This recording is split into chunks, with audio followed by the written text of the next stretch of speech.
Olá, sejam bem-vindos a mais um Conversando com Maíse, aqui nos estúdios da Comunhão Espírita, e o tema de hoje, armadilhas do coração. Nós escolhemos um trecho de um texto da Joana, para variar, claro, que fala assim: na trajetória humana em favor do desenvolvimento moral e intelectual, o espírito não poucas vezes defronta armadilhas bem urdidas, nas quais tomba de maneira irreversível, comprometendo-se por largo período.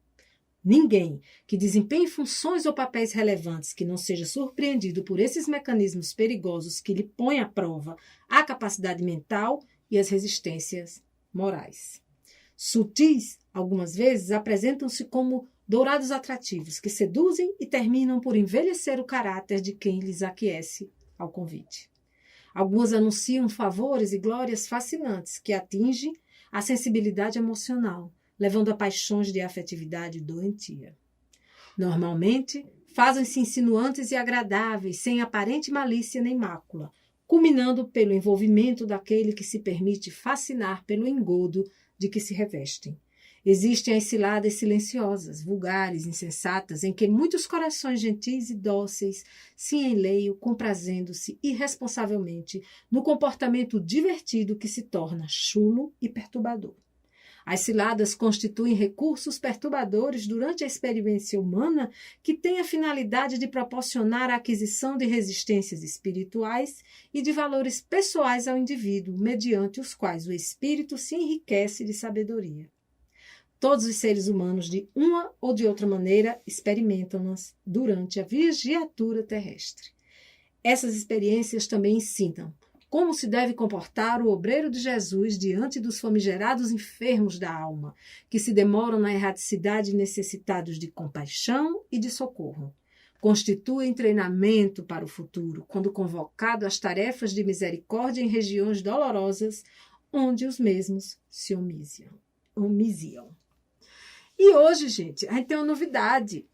Mateus veio à Terra, deu um bálsamo a Jack, ele rejuvenesceu 20 anos e veio aqui como prova. Brincadeirinha. Esse é o Leandro Carraro, nosso colega aqui da Comunhão, também já orador espírita. Jack está de férias e pediu essa generosidade, né, essa atitude para o Leandro dar uma força para a gente. Maíse Braga, que está aqui também com a gente. E vamos começar. É com muita alegria que eu estou aqui com vocês hoje. Eu sou fã de carteirinha do programa, viu? Fã mesmo, me ajuda muito. Bom, vamos lá. Quando eu tenho essa mensagem, armadilhas do coração, né?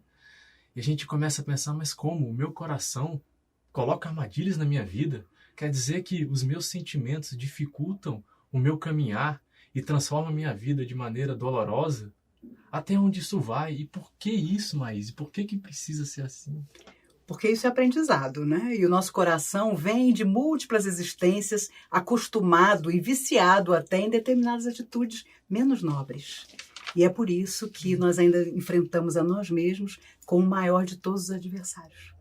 Você veja que Joana ali fala, por exemplo, das ilusões da vida, de como às vezes nós vamos em busca de coisas que não são para nós, que não nos trarão nenhum benefício, mas nós cismamos que ali está a nossa felicidade. E aí é muito complicado, porque você tem um retorno, obviamente, negativo, não é? Os espíritos sempre dizem que às vezes nós pedimos tanto uma coisa que não é para nós através de alguma oração, mas com tanta insistência que a vida permite que aquilo aconteça e não dá certo. Mas nós tanto pedimos na nossa ilusão primeira de que aquilo era o fanal da nossa luz, que nós acabamos nos arrependendo amargamente. E como nós somos terríveis, nós ainda reclamamos. Como é que Deus me deu isso? Né? Eu não pensei que fosse assim. Foi iludido. Exatamente. Quando nós não sabemos administrar os nossos sentimentos, isso fica muito comum. E é por isso que ela fala dessa multidão de almas que sofrem, de almas que na erraticidade e aqui encarnadas precisam tanto de socorro porque elas mesmas se envolveram nas situações. E Jesus sabia tanto disso que nos disse a cada um segundo suas obras. E, obviamente, religião, filosofia de vida, seja o que for que o nosso coração escolha, são caminhos para que nós possamos trilhar positivamente a existência.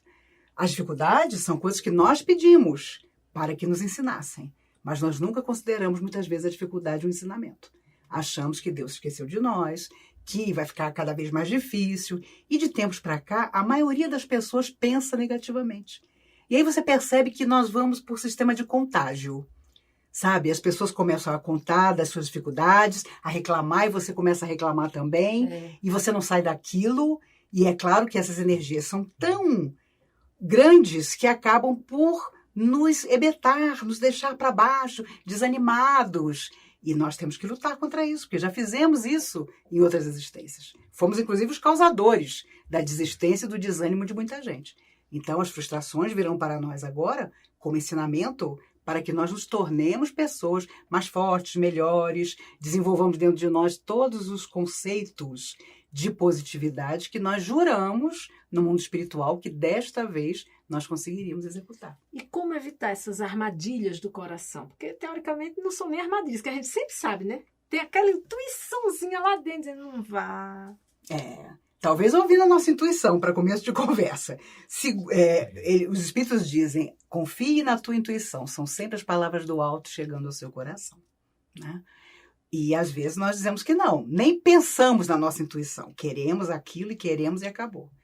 A segunda coisa é ter um autoconhecimento profundo. Porque, sabe, se nos conhecemos, as armadilhas ficam mais difíceis de nos afetar. Não, eu sei que se eu for por aí vai acontecer tal coisa, eu terei tal reação. Mas também não perder a simplicidade e a naturalidade de viver. Porque não adianta você, isso eu não posso, isso eu não vou, isso está errado, não vou viver tal coisa, não, eu quero me afastar do fulano, que fulano é isso, é aquilo outro. Não, aí não dá. Nós temos que, veja só como é difícil o equilíbrio. Você conviver com as pessoas e, ao mesmo tempo, doar o seu melhor e obter das pessoas também o melhor delas. E para isso você precisa ter sintonia. Ainda que as pessoas estejam baixíssimo astral, você, às vezes, com a boa palavra, com um momento de esperança, vai deixar o tônus dela um pouco menos pior e não vai se deixar envolver por aquilo. O problema é que, é claro, que as almas que sofrem e não querem a nossa evolução, têm inveja da nossa própria situação de encarnados atualmente, vão querer que nós não consigamos. E que nós, ao contrário, qualquer coisa vai ser motivo para, hoje eu não levanto da cama, hoje eu não estou com vontade de pentear o cabelo. E aí pronto, começam as tristezas permanentes, que depois vão as depressões. E aí, uma vez entrando nesse processo, sair é difícil. É tipo uma areia movediça, né? Eu gosto de pensar muito quando eu vi o tema, né? Armadilhas do coração. Armadilhas causadas por nós mesmos. Os problemas, os percalços do caminho, as pedras que nós mesmos colocamos em nossa frente. E aí, por que a gente faz isso com a gente, né? Por que a gente escolhe essas coisas? Aí eu gosto de muito analisar o porquê que eu estou aqui. Por que eu acordo de manhã? O porquê que eu levantei nesse dia e o que eu espero desse dia? O que eu quero com a minha vida?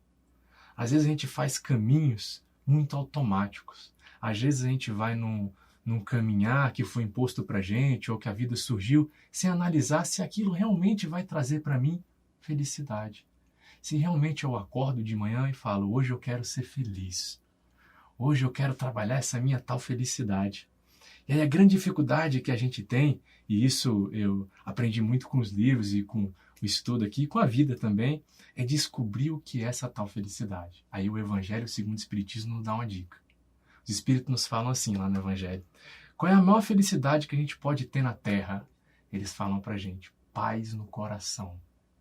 Então, se eu lembrar, ao acordar, que eu tenho que buscar paz no coração todo dia, todas essas armadilhas que eu vou criar, talvez eu não criasse. Talvez eu freasse. Talvez eu olhasse para ela com outros olhos. Talvez na hora que um irmão desse uma oportunidade para mim, que poderia ser muito vantajosa por um lado, eu lembrasse, mas isso não vai trazer minha paz. Mas isso não vai trazer tranquilidade, eu não vou estar atendendo a minha consciência de sempre estar fazendo o meu melhor. Então, quer saber? Hoje que eu não vou aceitar hoje não. Obrigado pelo carinho, obrigado pela oportunidade, mas eu vou continuar aqui. Por mais que não seja tudo aquilo que vocês imaginam, eu consigo ser feliz com o que eu tenho. Então, às vezes, a vida, ela dá essas chances pra gente. E eu acho que Joana diz isso aqui pra gente. Que essas armadilhas, esses problemas, mesmo que surjam, são coisas boas. O que a gente tem costume de chamar, pelo menos para mim, dor de inimiga, né? Nossa, eu não quero ter dor, dor é horrível. Eu acho, para mim, a dor é a minha maior professora. Porque eu Leandro, eu ainda tenho dificuldade de aprender com amor. Quando tudo está caminhando do jeito que eu quero, eu tenho dificuldade de sair daquela situação e iniciar uma nova. Eu tenho aquele incrível ditado, o time que está ganhando não se muda. A gente tem que evoluir, gente, progressão. Para progredir tem que mudar. Você tem que mudar esse time, você tem que sempre buscar coisas novas. Se tá bom, pode ficar ainda melhor, eu posso compartilhar o que eu tenho. Por que tem que ser bom só para mim? Pode ser bom para os outros. Então vamos dar um outro passo? Então sempre tem como melhorar, sempre tem como crescer e se envolver um pouquinho mais. E aí esses entendimentos às vezes facilita uma crítica do outro, você não responder com uma crítica. Se eu tô aqui para gerar paz e o bem, não é porque o outro vai me trazer mal que eu vou retribuir com o mal. Eu vou levar o bem porque eu tô lutando pela felicidade, pela minha paz. E aí isso faz toda a diferença. É uma chavinha que você muda, que faz toda a diferença no decorrer. Pelo menos eu acho isso, Maí. Tá muito certo. Até porque você lembrou uma coisa que nós queremos muito manter, que é a nossa zona de conforto. E uma outra coisa, o egoísmo. Tá bem para mim, então pro resto eu não quero saber. Eu não sei como é que eu vou influenciar o outro com a minha boa postura, então eu não saio do lugar. Difícil. Nós temos uma amiga que enviou um e-mail que você depois vai responder. É um e-mail longo, mas eu resumi. Tenho muito medo de errar, de estar fazendo escolhas que já fiz um dia e indo para o mesmo caminho que um dia foi minha derrota. Quando finalmente tomo uma decisão, sempre é pelo entusiasmo e me arrependo. Às vezes dá certo, às vezes não. Primeira coisa, não perca o entusiasmo. Porque o entusiasmo nos faz ter esperança, nos lançarmos a novos desafios. Mas, com certeza, a vida nada mais é do que isso. Experiências que você vai ter positivas e as outras que você tentou e não deram certo. Isso é viver. Não é, Leandro? Essa é a graça da vida. Né? Ter a oportunidade. Isso mesmo. E hoje em dia estou tentando mudar porque a gente costuma colocar a nossa vida sempre no ponteiro de um relógio, né? Sempre nos minutos, na contagem. E se a gente for prestar atenção, a gente deveria colocar a nossa vida nos momentos. Porque relógio é uma coisa calculada, uma coisa criada para nos fazer nos organizar. Mas, na verdade, a contagem do tempo para nós verdadeira são momentos. Então, que aproveite o momento. Se ele não foi tudo aquilo que você esperava, se ele não deu tudo aquilo que você queria, tudo bem, mas você vivenciou aquilo. E aquilo, se não foi o que você desejava, mas foi uma escola. Para quem sabe, numa nova oportunidade, você possa produzir algo um pouquinho diferente. Porque essa é a prática da vida. A gente não é perfeito, Deus nos criou para chegarmos lá. Chegarmos lá pelo nosso próprio mérito. Porque se ele já desse perfeição para a gente, qual seria a graça de toda essa busca? Qual a diferença minha para um computador? Né? O computador já faz tudo perfeito. Eu programei ele, ele faz. Ele não tem escolha. Ele é obrigado a fazer. A graça da nossa vida é que a gente não é obrigado. A gente faz quando a gente deseja. E uma coisa interessante que ela colocou aqui é que ela toma decisão sempre pelo entusiasmo e se arrepende. Ou seja, ela não calcula os riscos, né? É o impulso. Ela vai no impulso. E geralmente na vida, muitas coisas que a gente se dá mal na vida é pelo impulso. Seja na gula, né? Você está na dieta e vê um brigadeiro, não resiste, um rapaz bonito, uma moça bonita. Aquilo é um impulso que acaba numa grande armadilha, né? Nem sempre, às vezes os impulsos também dão certo, nos levam a lugares onde nós devemos estar. Às vezes a situação é tão complicada que só sair de onde nós estamos, na direção de qualquer coisa, já é positivo. Né? Quem já conheceu uma pessoa extremamente depressiva, derrotada, sabe disso. Às vezes o chacoalhão, aquilo em que ela vai tentar e se lançar quase que se fosse num abismo, talvez também dá certo. Mas é aquilo que os espíritos ensinam. Se você quiser ajudar alguém, pegue a mão, vá até a beirada do abismo. Se a pessoa disser, não, eu quero me jogar mesmo, você larga a mão dela. Porque eu volto a dizer, há pessoas que pedem nossa ajuda, mas não querem ser ajudadas. E nós temos que ter discernimento para entender que essas pessoas vão passar por outras lutas, por outros caminhos. Às vezes são pessoas queridíssimas ao nosso coração, mas elas têm que viver a própria experiência. E nós seguimos também doando à vida e aos outros o nosso melhor, para minimamente ter o retorno do melhor também. Temos uma pergunta pelo YouTube que diz assim: querido trio, é possível recomeçar sempre, mesmo após tantas escolhas erradas na vida? Nosso espírito deixa de evoluir quando caímos em ciladas? E aí, Leandro? Essa questão, ela a gente já conversou muito sobre ela em toda a vida, eu acho. Se eu errar, quer dizer que eu não vou ter jeito de consertar? Sempre tem como consertar. Isso o nosso irmão Chico já dizia pra gente, já colocou várias vezes. E o que importa, na verdade, quando a gente erra ou quando a gente descobre que errou, é essa descoberta. Opa, eu errei. Opa, não deu aquilo que eu gostaria, ou aquilo que seria o melhor para mim, ou para o meu irmão, ou para a pessoa que está comigo na minha vida. Tudo bem, não tem problema. Agora que se descobriu, você já entende que você tem que trilhar um caminho diferente, que você tem que fazer uma estrada diferente. O problema é que muitas vezes a gente erra e quer que as coisas aconteçam repetindo o mesmo roteiro. E isso é com todos nós.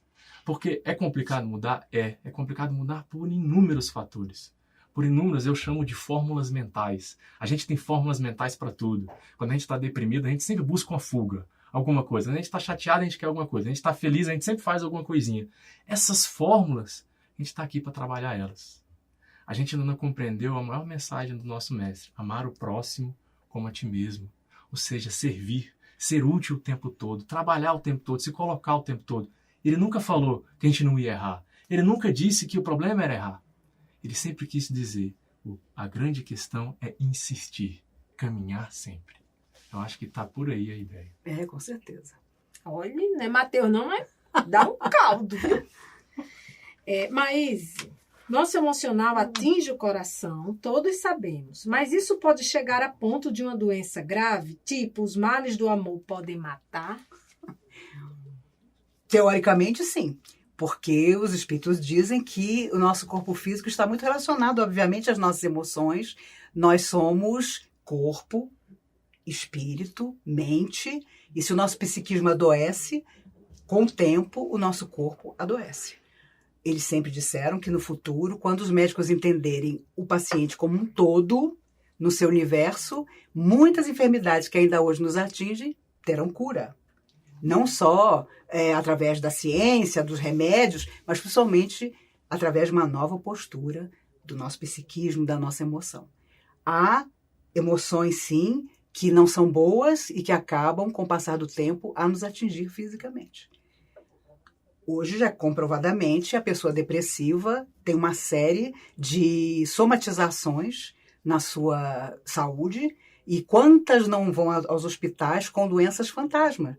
Porque, na verdade, não tem nada, o exame não comprova nada, mas a pessoa está sentindo tudo e mais alguma coisa. Então, não duvide. Às vezes, se nós não conseguirmos evitar isso, com o passar do tempo, com certeza, podemos até viver um desencarne que não estava na nossa programação, porque nós abusamos não só do que é matéria, mas também de deixar que a nossa emoção nos levasse a caminhos que não são para nós. E desde que o mundo é mundo, a gente vê histórias de pessoas que tiveram desilusões amorosas e acabaram morrendo. Que chamam até do suicídio inconsciente, sim, né? Ou sim. Você bebe até morrer, ou vai para... Antigamente os poetas iam para a chuva. Sim, sim. Isso ainda existe nos dias de hoje? De alguma forma ainda. Mas houve época realmente que era romântico você não ser amado e ou se suicidar ou se deixar morrer, não é? A tuberculose é uma enfermidade muito ligada à tristeza. Então, a gente sabe que quando o pulmão se ressente, é porque a sua tristeza chegou num nível preocupante. Quantos poetas, quantos românticos não se deixaram levar pela tuberculose, em épocas que naturalmente ela não tinha cura, e é impressionante ver como hoje, em pleno 2019, determinadas enfermidades estão voltando, inclusive a tuberculose, de uma forma quase inexplicável para os médicos. Então, nós estamos fazendo alguma coisa que está trabalhando contra nós. E o que trabalha contra nós é difícil de vencer. Porque é nós mesmos, né? Exatamente, exatamente. Nosso maior inimigo. Porque nasce de nós somos nossos próprios adversários. A partir do momento que você vai para o espelho, escovar o dente, você se olha, meu Deus, mas eu não estou bem. Olha o meu olhar. Tem alguma coisa errada comigo. A partir desse momento, ou você vai atrás para descobrir o que está errado para corrigir, ou você vai se deixar levar realmente por abatimentos que de tão comuns acabam por nos afetar irremediavelmente. Uma vez aqui na Comunhão, a gente teve uma palestra da AME, da Associação Médica Espírita do Distrito Federal, e a médica doutora Marilene falou sobre a síndrome do coração partido. Sim. Todos os sintomas do infarto são doenças emocionais. Cada vez que a pessoa tem uma raiva, vão toxinas para o coração. Então, como evitar essas síndromes do coração partido? Porque todo mundo já teve uma desilusão amorosa, né? Dando a cada desilusão o seu real valor. Não, isso me ensinou, eu precisava passar por isso, eu quis passar por isso. Mas com o passar do tempo, o seu raciocínio vai agindo sobre aquele acontecimento e você percebe, meu Deus, mas será que eu não dei muita importância àquilo? Será que fulano era esse biscoito todo? Né? Será que eu estou dando importância demais ao que os outros acham de mim? Me apontando o dedo sobre qualquer coisa? Não é? Eu conheço pessoas avassaladas pela emoção alheia. Nossa, eu tô arrasado, porque meu filho discordou de mim disso ou daquilo. É natural que as pessoas discordem de nós. Se elas tiverem argumentos reais, nós, com a nossa sabedoria e simplicidade, vamos reconhecer que os argumentos delas são verdadeiros, são melhores que o nosso. Senão, nós vamos argumentar também. Não é deixar de lutar, não é deixar de apresentar o nosso coração à vida, mas saber que nem tudo que a vida pode nos trazer será realmente positivo para nós. Paulo de Tarso dizia, né? Eu posso tudo, mas nem tudo me convém. Então, nesse contexto, nosso coração pode se tornar o nosso grande inimigo, como você falou no início e mais está exemplificando? Pode. Não, porque o coração aqui, ele está querendo dizer os nossos sentimentos, né? Nossos sentimentos podem. Na verdade, eles são, porque todos os nossos sentimentos hoje, nem todos, né? Mas alguns que a gente tem, eles são os nossos maiores inimigos porque eles sempre surgem das expectativas que nós criamos. Então, a grande questão é que expectativa você está criando? A gente conversou aqui sobre felicidade, né? Por que a gente coloca a nossa felicidade na mão do outro? Se felicidade é ter paz. Como eu posso querer que o outro cuide da minha felicidade se ele mesmo às vezes não consegue ser feliz, se eu não consigo ser feliz? O que a gente tem que fazer é compartilhar os momentos, é dividir isso. Então, quando ele fala quando a Joana fala que as armadilhas do coração, essas armadilhas dos sentimentos, são dificultadoras para a nossa felicidade, o que ela está querendo dizer é isso. Olha, às vezes os seus sentimentos dificultam você ser feliz. E por que eles dificultam você ser feliz? Aí, às vezes a gente acha que é uma doença, a gente acha que é o próximo. A gente sempre culpa alguma coisa ou trata algo em nós, mas que é efeito e não causa. A gente vai, eu estou com um problema no pulmão, eu estou com uma doença, e a gente sempre fica procurando a doença ou o problema para justificar as nossas atitudes. Mas, na verdade, não são isso. Elas são os nossos olhos. É a nossa forma de ver. De ver o meu pai, ver minha mãe, ver minha esposa, ver meu esposo, ver meu irmão, ver meu colega de trabalho, ver aquele que me ajuda ou ver aquele que me critica. Como os seus olhos veem isso? Eles tentam ver absorvendo o que há de melhor, porque sempre há coisa boa em tudo. Sempre. Isso a gente tem que ter dentro da gente. Sempre a coisa boa em tudo. Então, se eu não vi algo de bom no que eu estou vendo, não tem problema no que está acontecendo. O problema são os meus olhos. Então, eu tenho que mudar os meus olhos. Então, eu tenho que me esforçar. Eu tenho que procurar um amigo, uma palavra amiga. Eu tenho que procurar uma leitura edificante. Eu tenho que procurar uma palestra, algum local que tenta me trazer esse sentimento de volta para que eu possa enxergar direito. Então, na verdade, são os nossos olhos. Essas armadilhas, elas estão nos nossos olhos, que é a janela da alma. Jesus. Misericórdia.